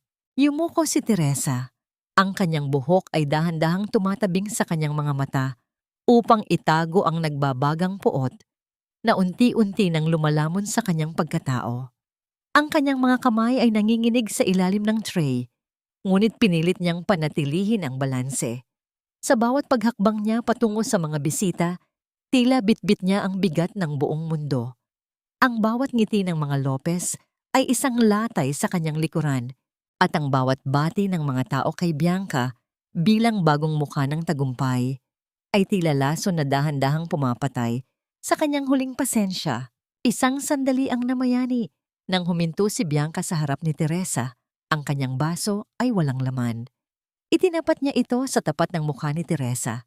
Ang kanyang mga mata ay nagniningning sa katusuhan. I want the red wine, Teresa. Yung kasing pula ng mga pangarap mong hindi kailanman magkakatotoo. Habang dahan-dahang isinasali ni Teresa ang alak, tila tumigil ang oras. Ang tunog ng likidong dumadaloy sa baso ay tila isang babala. Ngunit sa isang iglap, sadyang ginumalaw ni Bianca ang kanyang siko, naging dahilan upang tumalsik ang pulang alak sa muka at sa puting uniforme ni Teresa. Ang lamig ng alak ay gumapang sa balat ni Teresa, tila isang madugong marka ng kanyang kahihiyan sa harap ng lahat. Ang halakhak ni Bianca ay umalingaw-ngaw, kasunod ng mapanuyang tingin ni Doña Imelda mula sa malayo. Walang gumalaw para tulungan siya. Ang lahat ay nanatiling nakatingin, ang ilan ay may awa, ngunit mas marami ang may halong pandidiri. Oops, ang clumsy mo talaga, Teresa. Look at you. You look like a mess. Wika ni Bianca habang kinuha ang isang mamahaling napkin at dahan-dahang pinunasan ang sariling kamay. Pagkatapos ay itinapon ang maruming tela sa paanan ni Teresa. Dahan-dahang itinaas ni Teresa ang kanyang ulo. Ang pulang alak ay tumutulo mula sa kanyang baba patungo sa kanyang dibdib. Ngunit ang kanyang mga mata ay hindi kakikitaan ng luha. Sa halip, may isang malamig na liwanag na sumilip doon. Isang liwanag na mas matalas kaysa sa anumang kristal sa silid na yon. Ang kanyang katahimikan ay hindi natanda ng pagtanggap, kundi ang katahimikan bago ang pagguho ng isang dambuhalang pader. Lumapit si Bianca sa kanyang tenga. Ang hininga nito ay amoy alak at tagumpay. Magsanay ka ng maging pulubi ulit, Teresa. Dahil pagkatapos ng grand launch bukas, itatapon ka na namin sa basurahan kung saan ka nararapat. You are nothing but a broken tool to us. Iniwan ni Bianca si Teresa na nakatayo sa gitna ng ballroom, basang-basa at pinagtitinginan ng lahat. Ngunit sa ilalim ng kanyang basang uniforme, nadarama ni Teresa ang init ng USB drive na nakatago sa kanyang bulsa, ang susi na magbubukas sa pinto ng impyerno para sa mga Lopez. Hanggang kailan niyo iisiping ako ay isang kasangkapan lamang na madaling itapon? Bukas, sa harap ng buong mundo, malalaman niyo kung anong uri ng halimaw ang ginising ninyo sa loob ng isang babaeng inakala ninyong walang laban. Sa bawat hakbang ko sa loob ng hotel na ito, tila ako naglalakad sa ibabaw ng mga pako, ngunit ang bawat kirot ay nagsisilbing paalala na malapit na ang katapusan ng inyong paghahari. Ang Marangyang Manila Hotel ay tila isang dambuhalang entablado na nababalot ng ginto at kasinungalingan. Ang amoy ng mamahaling pabango at ang matatamis na ngiti ng mga elitista ay humahalo sa malamig na hangin ng ballroom. Sa ilalim ng naglalakihang mga kristal na chandelier, ang mga boses ng mga negosyante at dayuhang mamumuhunan ay tila isang malakas na ugong ng mga bubuyog na naghahanda para sa isang malaking piging. Ngunit sa gitna ng lahat ng kinang na ito, may isang aninong gumagalaw ng tahimik, hindi napapansin, at puno ng puot. Suot ang uniforme ng isang simpleng tauhan ng hotel, dahan-dahang tinahak ni Teresa ang gilid ng bulwagan. Ang kanyang buhok ay nakatali ng mahigpit, at ang kanyang mukha ay walang anumang bakas ng emosyon. Ang mga taong bumabangga sa kanya ay hindi man lang humihingi ng paumanhin. Para sa kanila, siya ay bahagi lamang ng mga gamit sa loob ng hotel, isang aninong walang pangalan. Ngunit sa loob ng kanyang bulsa, Nadarama niya ang bigat ng isang maliit na USB drive. Ito ang kanyang mitya, ang kanyang sandata, nagigiba sa toring itinayo ng mga Lopez sa ibabaw ng dugo ng kanyang pamilya. Mula sa malayo nakita niya sina Bianca at Chari na lalong nagniningning sa ilalim ng mga spotlight. Si Bianca ay suot ang isang itim na bestidong puno ng mga diamante, tila isang reyna na naghahanda para sa kanyang koronasyon. Si Doña Imelda naman ay nakaupo sa gitna ng VIP table. Ang kanyang muka ay puno ng kapalaluan habang tumatanggap ng mga papuri mula sa mga opisyal ng pamahalaan. Naramdaman ni Teresa ang panunuyo ng kanyang lalamunan. Ang bawat halakhak ng kanyang mga kaaway ay tila isang dagok sa kanyang dibdib. Naisipan niya ang kanyang ama, ang bawat huling hininga nito na ninakaw ng mga taong ito. Ang bawat gabing umiiyak siya sa dilim habang si Arthur ay nasa piling ng iba. Ang lahat ng pasakit na yon ay nagtipon-tipon, naging isang matalim na determinasyon. Dahan-dahan siyang pumasok sa backstage area kung saan naroon ang central control system ng Lingxi AI. Ang mahinang ugong ng mga computer servers ay tila isang bulong ng mga espiritong naghihintay ng katarungan. Walang tao sa paligid. Ang lahat ay abala sa pagsisimula ng programa sa labas. Gamit ang kanyang nanginginig na mga daliri, isinaksak ni Teresa ang USB drive sa main terminal. Ang monitor ay biglang kumislap, naglalabas ng mga linyang kulay asul na dahan-dahang nagiging pula. Ang puso ni Teresa ay tila gustong kumawala sa kanyang dibdib habang pinapanood ang progress bar ng upload. Bawat segundo ay tila isang taon. Bawat pintig ng kanyang puso ay tila isang babala. Para sa iyo ito, tatay. Bulong niya sa hangin. Ang kanyang boses ay nanginginig sa ilalim ng bigat ng kanyang nararamdaman. Nang matapos ang upload, mabilis na tinanggal ni Teresa ang USB at isinilid ito muli sa kanyang bulsa. Hahakbang na sana siya palabas ng madilim na silid nang biglang bumukas ang pinto. Ang liwanag mula sa labas ay tila isang matalim na espada na humiwa sa dilim ng control room. Anong ginagawa mo rito? Isang matangkad na security guard ang nakatayo sa pintuan. Ang kanyang mukha ay puno ng hinala. Ang kamay nito ay nakahawak sa kanyang sinturon, tila handang kumilos sa anumang pagkakamali. Naramdaman ni Teresa ang paghinto ng kanyang paghinga. Ang kanyang mga kamay ay dahan-dahang naging malamig na parang yelo. Naglilinis lang po ako, sir. Mahinang sagot ni Teresa. Pilit na pinatitigas ang kanyang tinig habang nakayuko. Ngunit hindi natinag ang gwardya. Lumapit ito sa kanya. Ang bawat hakbang nito ay tila isang banta. Napansin ng gwardya ang pagkabalisa sa mga mata ni Teresa at ang bahagyang pag-usli ng USB drive sa kanyang bulsa. Ipakita mo sa akin ang hawak mo. Buksan mo ang kamay mo. Sigaw ng gwardya habang marahas na hinahawakan ang braso ni Teresa. Nanlaki ang mga mata ni Teresa. Ang lahat ng kanyang pinaghirapan, ang lahat ng kanyang sakripisyo ay tila nakabitin sa isang manipis na hibla. Sa labas, narinig niya ang malakas na palakpakan ng mga tao. Hudyat na nagsisimula na ang programa. Hudyat na ang mga Lopez ay handa na para sa kanilang huling panlilinlang. Makakaligtas ba ako sa kamay ng mga bantay na ito bago tuluyang mabulgar ang katotohanang papatay sa kislap ng mga Lopez? O ang silid na ito ang magiging dulo ng aking huling paglalakbay para sa katarungan? Ang teknolohiyang ito ay hindi lamang bunga ng talino, kundi isang pamanang puno ng pag-ibig mula sa aking mahal na si Arthur. Isang obra na binuo namin para sa kinabukasan ng bawat pamilyang Pilipino. Ang tinig ni Bianca ay umalingaw-ngaw sa dambuhalang ballroom ng Manila Hotel. Puno ng tamis at kunwaring kapakumbabaan na tila isang anghel na bumaba mula sa langit. Sa ilalim ng naglalakihang mga spotlight, kumukititap ang mga diamante sa kanyang itim na gown. Tila bawat bato ay sumasalamin sa mga ninakaw niyang pangarap mula kay Teresa.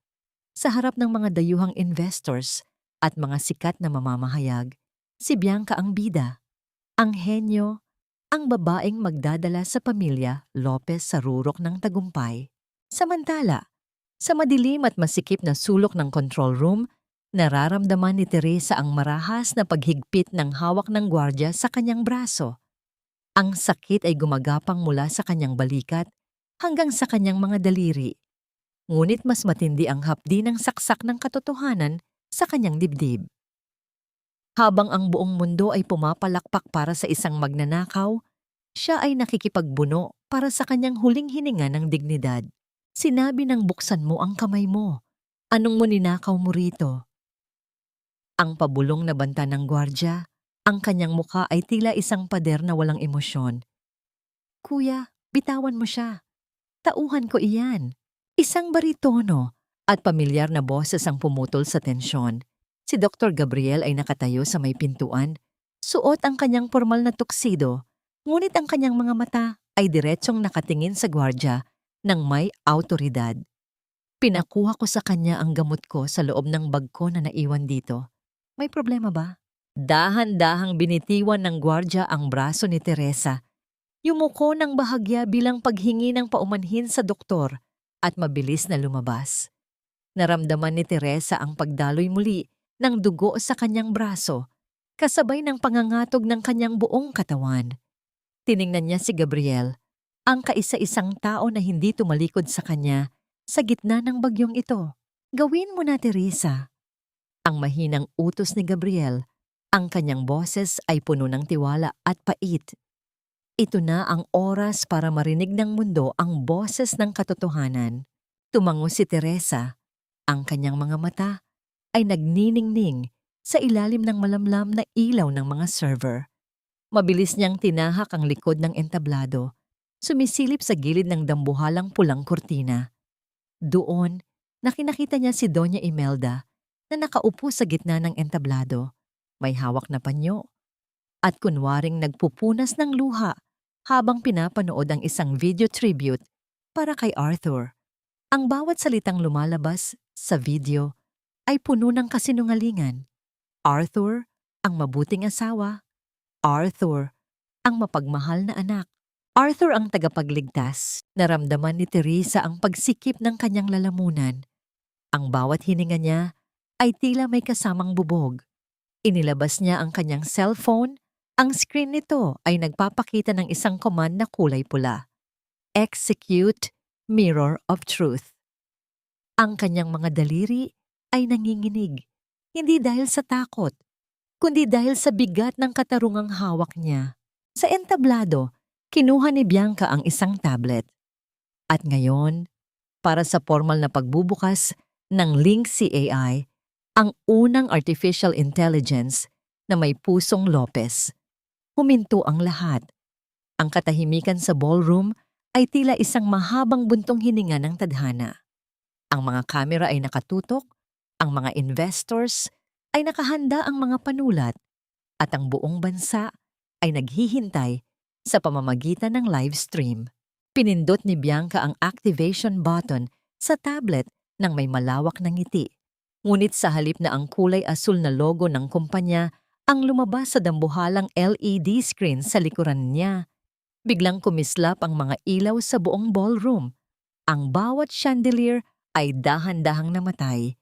Iniwan ang lahat sa gitna ng isang nakakakilabot na kadiliman. Isang nakabibinging tunog ng static ang umalingaw-ngaw sa mga dambuhalang speaker, tila isang sigaw mula sa kailaliman ng lupa. At pagkatapos, dahan-dahang nagliwanag ang LED screen. Hindi ang interface ng AI ang lumitaw, kundi ang isang madilim at malabong imahe ng isang lalaki na nakaupo sa isang madilim na silid. Handa na ba kayong makilala ang tunay na Arthur Lopez? Ang boses na yon ay hindi robot. Hindi yon ang boses na inasahan ng lahat. Ito ay ang boses ni Arthur, malamig, nanginginig, at puno ng mga lihim na hindi kailanman dapat nabunyag. Nanigas si Bianca sa kanyang kinatatayuan, ang tablet sa kanyang kamay ay dahan-dahang nadulas at bumagsak sa alpombra nang walang ingat. Ang mga mata ni Doña Imelda ay nanlaki sa sindak. Ang kanyang panyo ay nalaglag, habang ang kanyang labi ay dahan-dahang nanginig sa pagbigkas ng pangalan ng kanyang anak. Sino ang tunay na halimaw sa likod ng kislap ng mga Lopez at hanggang kailan kayang tiisin ng isang puso ang bigat ng katotohanang wawasak sa lahat? Lahat ng kayamanang nakikita nyo, lahat ng karangalang ipinagmamalaki ng mga Lopez ay nakatayo sa ibabaw ng mga bangkay ng taong minahal at ginamit ko.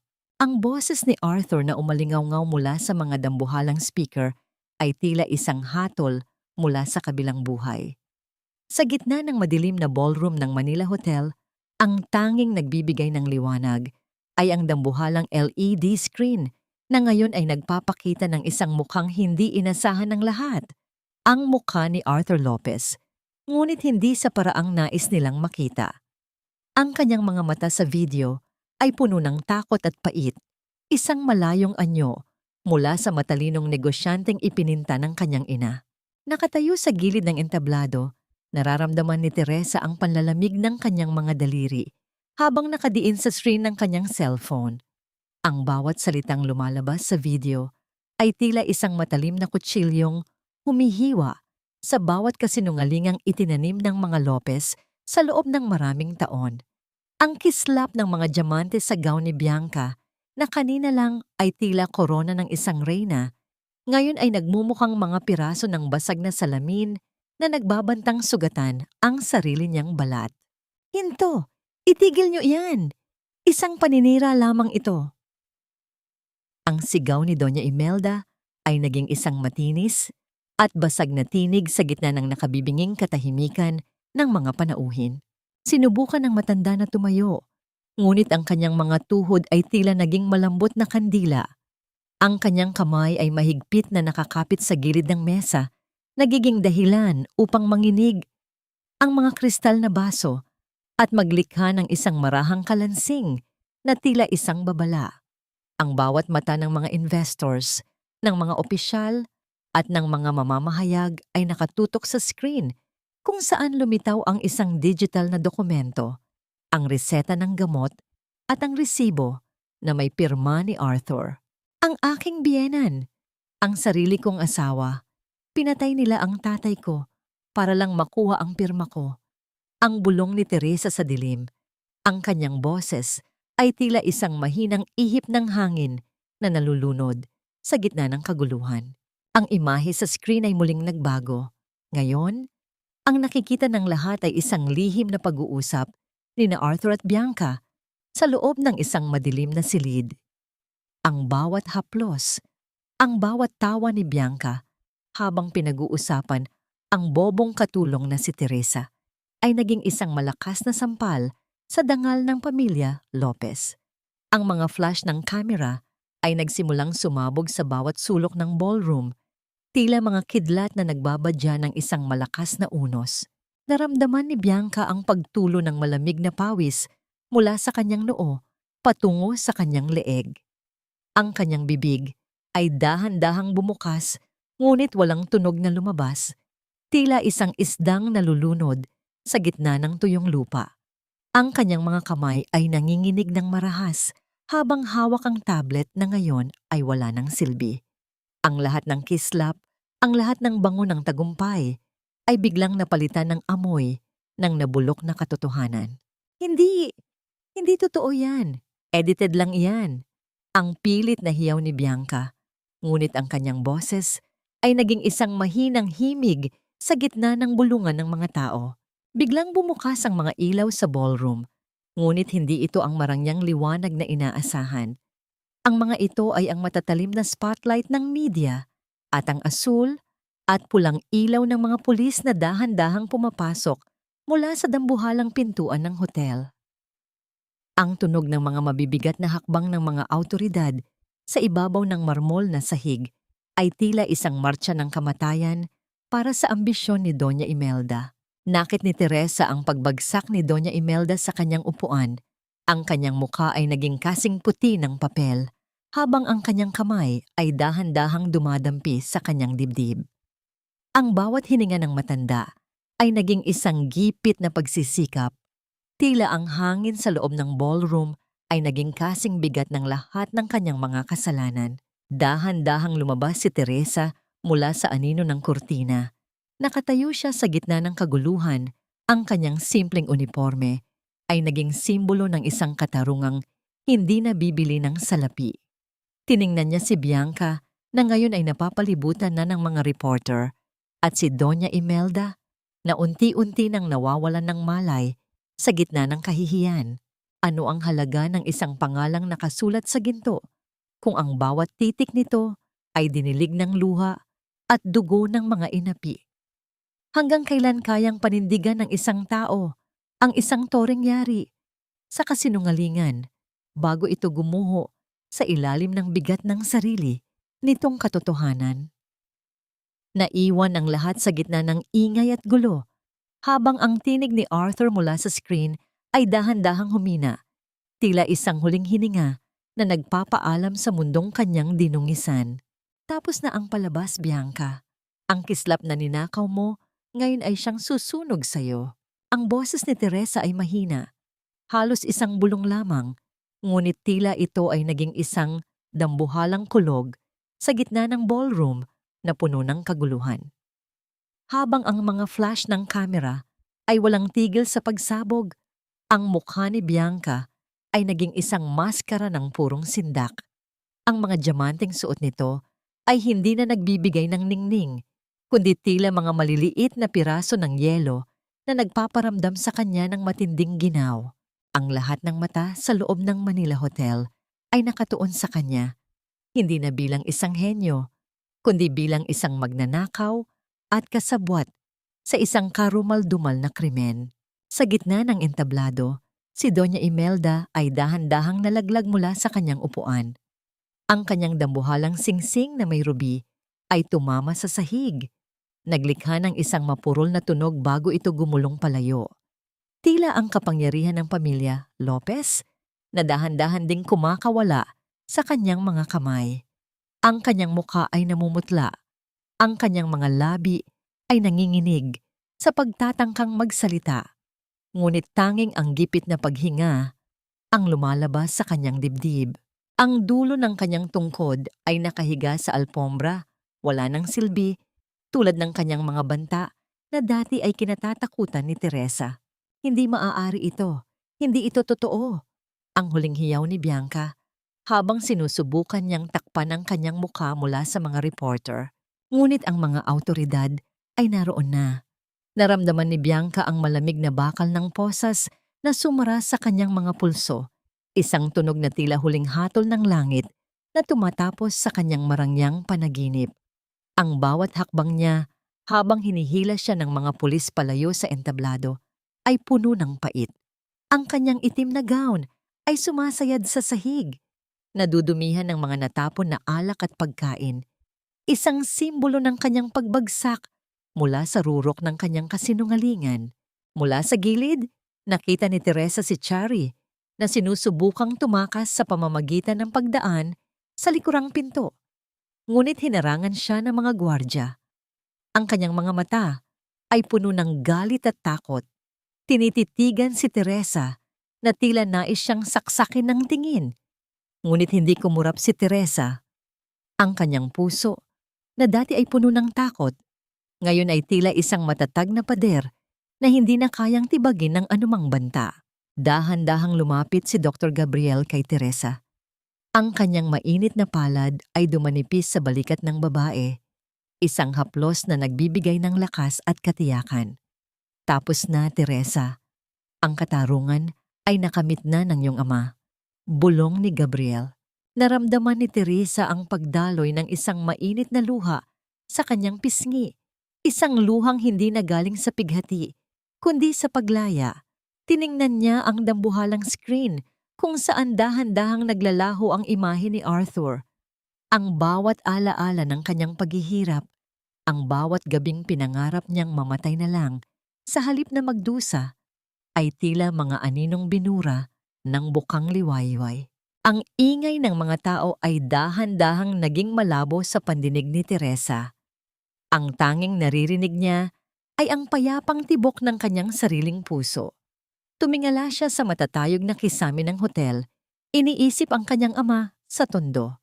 Ang bawat latay sa kanyang dangal ay naging isang medalya ng kanyang katatagan. Hindi niyo ako nagapi. Bulong ni Teresa sa hangin habang pinapanood ang paglabas ng mga Lopez na napapaligiran ng mga pulis. Dahil sa huli, ang katotohanan ay laging may paraan upang bumangon mula sa alabok. Naiwan ang ballroom na puno ng kalat at mga bulungan. Ngunit para kay Teresa, ang bawat dumi sa sahig ay tila mga labi ng isang digmaang sa wakas ay natapos na. Sa gitna ng pagguho ng kaharian ng mga Lopez, isang bagong buhay ang nagsisimulang sumibol mula sa mga sugat ng nakaraan. Kesiso, ang kalayaan ay hindi libre. Binayaran ko ito ng bawat patak ng aking dugo at bawat piraso ng aking dangal. Ang puting pader ng silid sa ospital ay tila nagbibigay ng isang nakabibinging katahimikan malayo sa ingay ng mga reporter at sa gulo ng nakaraang gabi. Sa gitna ng silid, nakahiga si Doña Imelda. Ang dating matapang at mapagmataas na reyna ng Forbes Park ay tila naging isang maliit at nanghihinang anino sa ilalim ng mga puting kumot. Ang kalahati ng kanyang muka ay hindi na gumagalaw dahil sa stroke at ang kanyang mga mata, na dati ay puno ng apoy ng pangaalipusta, ngayon ay tila 2 tuyong balon ng takot at pangungulila. Dahan-dahang lumapit si Teresa sa gilid ng kama. Ang tunog ng kanyang mga hakbang ay hindi naririnig sa malambot na sahig. Tila siya ay isang anghel na dumarating para sa isang huling paghuhukom. Pinagmasdan niya ang matanda. Wala siyang nararamdamang galit, wala ring saya sa nakikitang pagdurusa nito. Ang tanging nararamdaman niya ay isang malalim na pagod. Ang pagod ng isang taong matagal na nagbuhat ng mundong hindi naman sa kanya. Hindi ako pumunta rito para maningil, Doña Imelda. Ang mahinang simula ni Teresa. Ang kanyang boses ay kalmado, tila isang banayad na agos ng tubig sa isang sapa. Pumunta ako rito para sabihin na tapos na ang utang ko sa inyo. Ang bawat sentimo na ibinayad nyo sa ospital ng tatay ko, binalik ko na sa pamamagitan ng Link CAI. Lahat ng kinita ng kumpanya, lahat ng yaman na tinamasa nyo mula sa utak ko, sapat na yon. Sinubukan ni Doña Imelda na igalaw ang kanyang labi. Isang paos at garalgal na tunog ang lumabas mula sa kanyang lalamunan. Tila isang pagsisikap na humingi ng tawad o baka naman ay magmura pa rin. Ngunit walang malinaw na salita ang nabuo. Ang kanyang mga daliri ay dahan-dahang kumakalo sa ibabaw ng kumot. Tila naghahanap ng kanyang nawalang tungkod. Ang Link CAI ay hindi na sa inyo. Hindi na rin ito sa akin. Pagpapatuloy ni Teresa habang nakatingin sa malayo, sa bintana, kung saan tanaw ang asul na langit. Ibinigay ko na ito sa National Science Institute. Gagamitin nila ito para sa mga libreng operasyon at gamot ng mga mahihirap sa tondo at sa buong bansa. Ang talinong inakala nyo ay sa inyo lang. Ngayon ay pag-aari na ng lahat ng taong tinawag ninyong basura. Naramdaman ni Teresa ang biglang pagluwag ng kanyang dibdib. Ang tila dambuhalang bato na nakadagan sa kanyang puso sa loob ng 10 taon ay dahan-dahang nagiging alikabok. Tumingin siya sa kanyang kanang kamay, sa gintong singsing na simbolo ng kanyang kasal kay Arthur. Ang singsing na ito ay naging parang isang posas na kumaladkad sa kanya sa impyerno. Dahan-dahan niyang hinubad ang singsing. Ang tunog ng pagkiskis ng metal sa kanyang balat ay tila huling himig ng isang malungkot na awitin. Inilapag niya ang singsing sa ibabaw ng lamesita sa tabi ng gamot ni Doña Imelda. Ang kislap nito sa ilalim ng fluorescent light ay tila isang huling pamamaalam. Diyan na po ang huling alaala ni Arthur, kasama ng inyong mga lihim at ng inyong pait. Wika ni Teresa bago siya tumalikod. Naglakad siya patungo sa pinto. Ang bawat hakbang ay mas magaan kaysa sa nauna. Sa labas ng silid, nakasandal sa pader si Dr. Gabriel. Nang makita siya ng doktor, isang matamis at tapat na ngiti ang gumuhit sa mga labi nito. Walang salitang binigkas, ngunit ang paraan ng pagtingin ni Gabriel ay tila nagsasabing, "Ligtas ka na. Handa ka na bang umuwi?" Tanong ni Gabriel.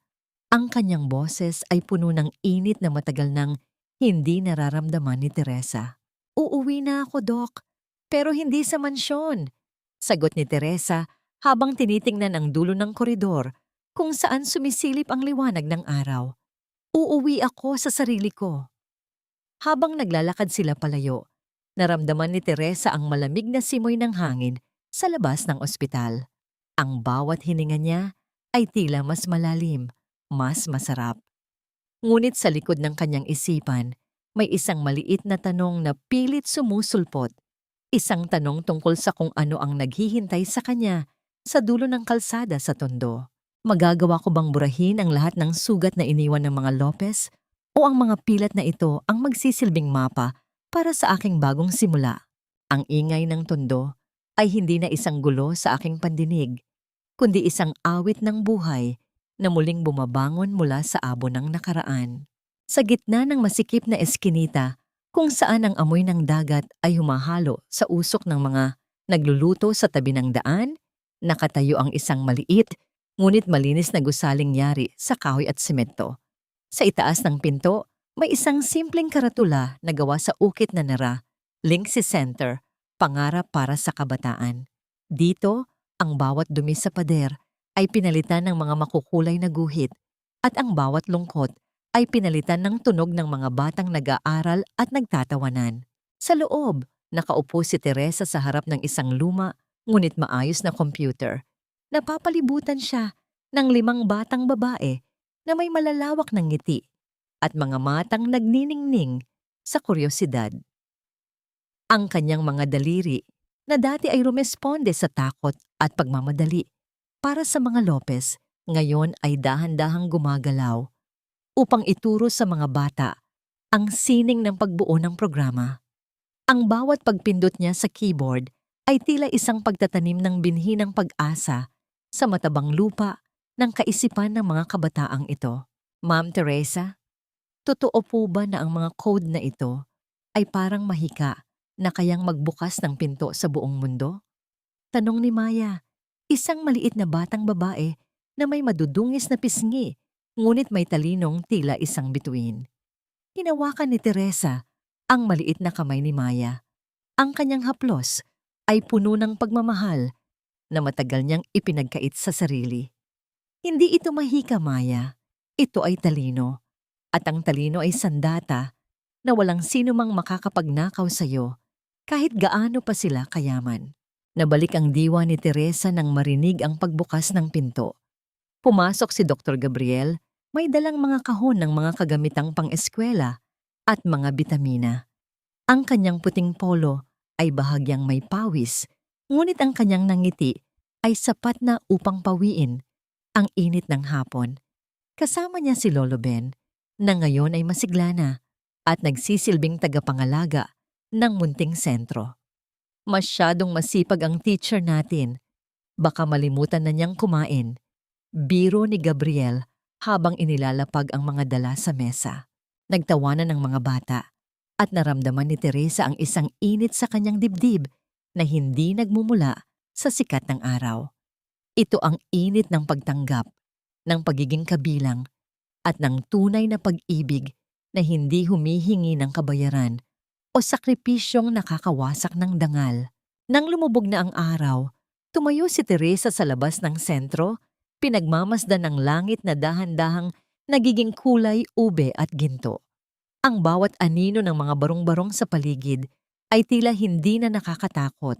Sila ay mga saksi ng kanyang muling pagsilang.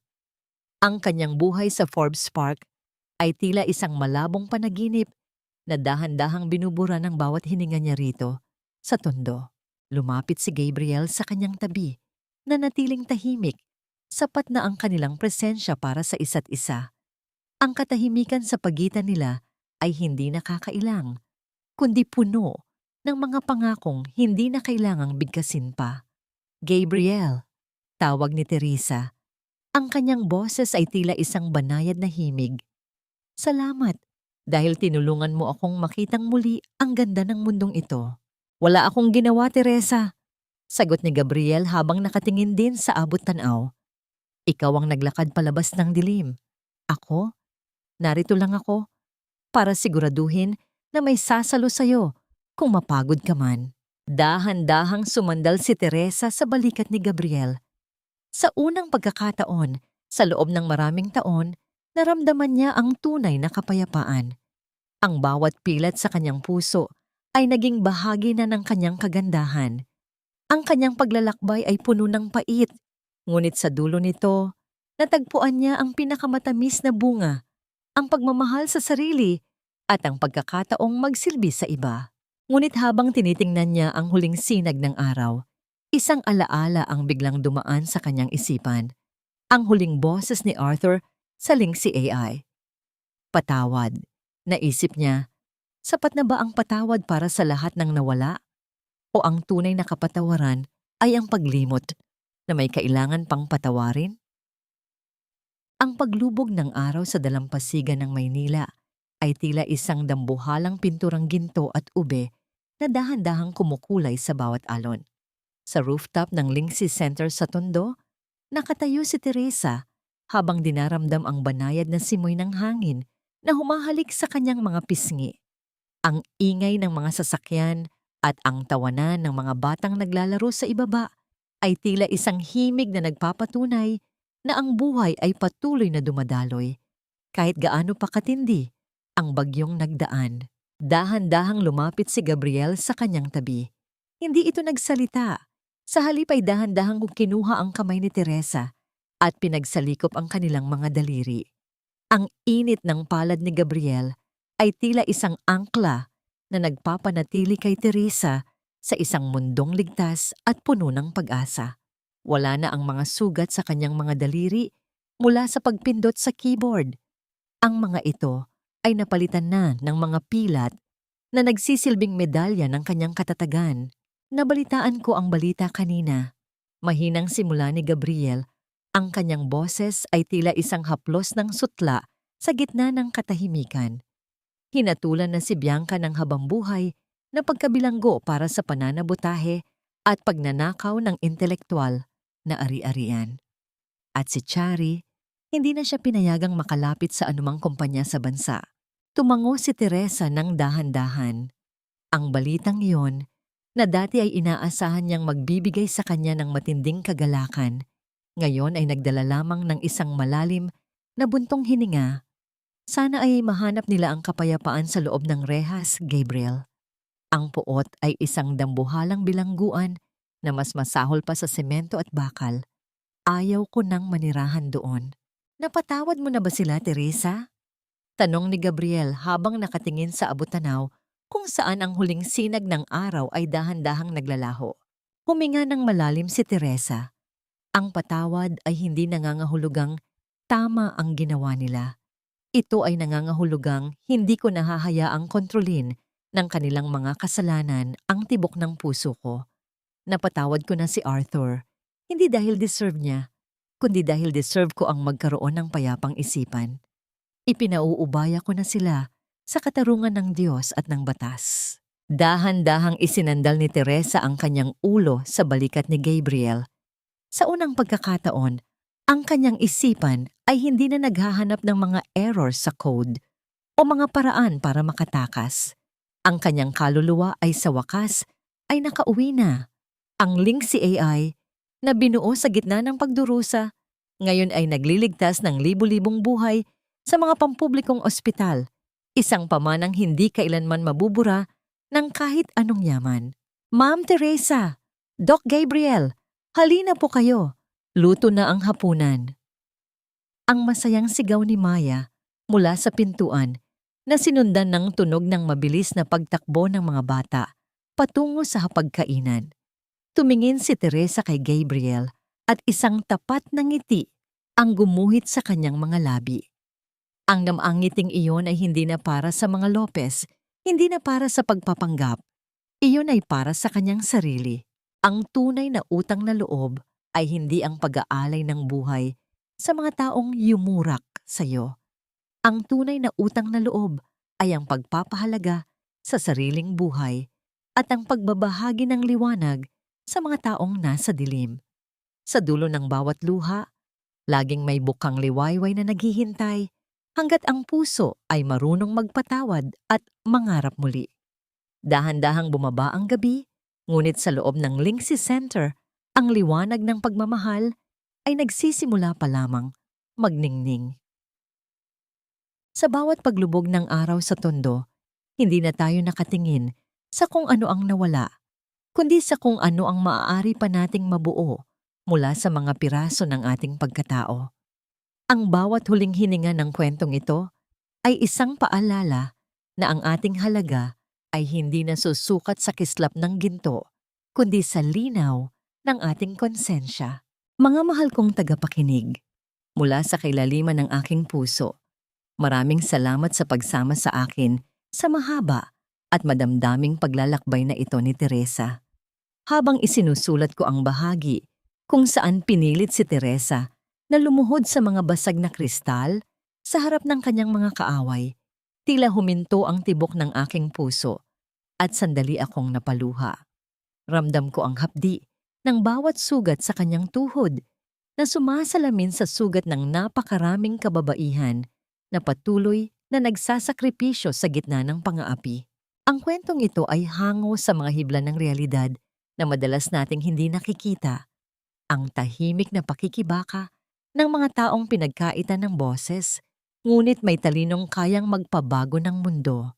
Sa inyong palagay, tama ba ang naging desisyon ni Teresa na iwanan ang lahat ng yaman ng mga Lopez kapalit ng payak na buhay sa tondo?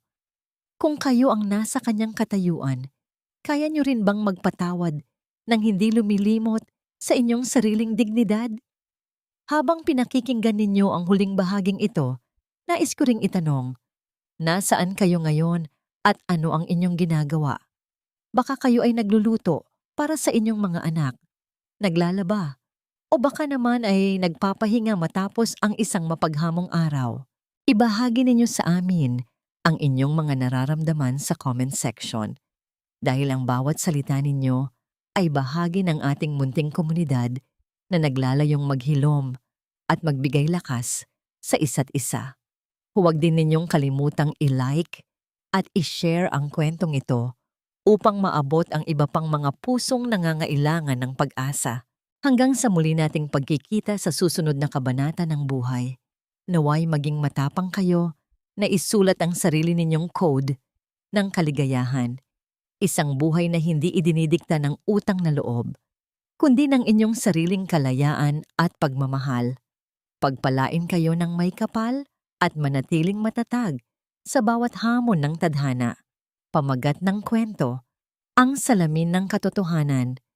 Paglaya mula sa gintong tanikala. Paunawa, ang lahat ng mga tauhan at sitwasyon sa kwentong ito ay katang-isip lamang na nilikha para sa layuning magbigay aliw at maghatid ng positibong mensahe.